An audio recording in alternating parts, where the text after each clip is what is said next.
Good evening. My name is Jay Walker, and I'm a community organizer with Clean Air Council, a nonprofit environmental health organization with offices in Philadelphia, Pittsburgh, and Wilmington. The council has been working to protect everyone's right to breathe clean air for over 50 years. It has approximately 35,000 activist members, including many in Allegheny County.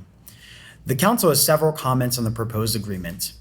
First, the civil penalty should be defined to include only the 10% going into the Clean Air Fund.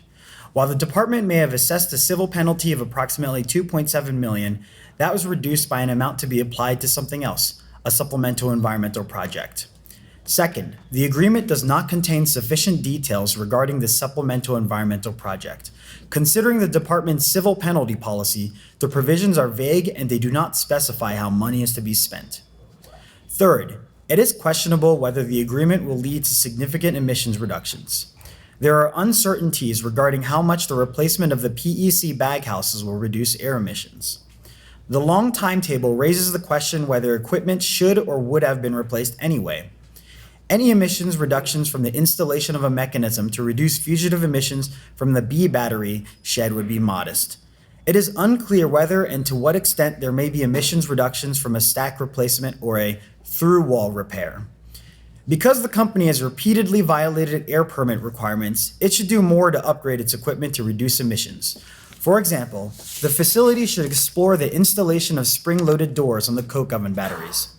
It should consider dry quenching, alternative means of charging, improved ways of stopping leaks, and cleaner testing methods.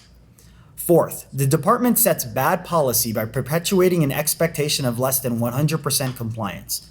Last year, the department backed off from its proposed coke oven regulations after the company criticized it for asserting that they were based on an analysis and review by individuals with extensive coke oven experience, rather than on the company's ability to attain and maintain the proposed standards.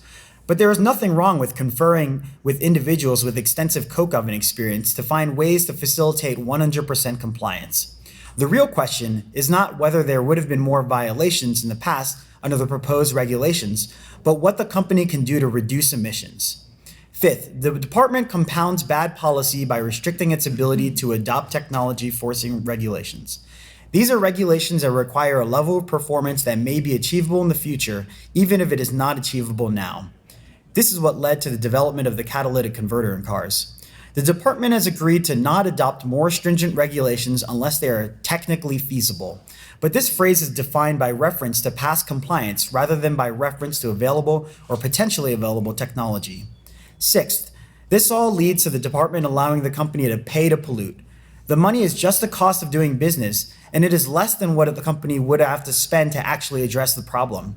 We have seen this before. To illustrate the desulfuration... Thank you for your comment.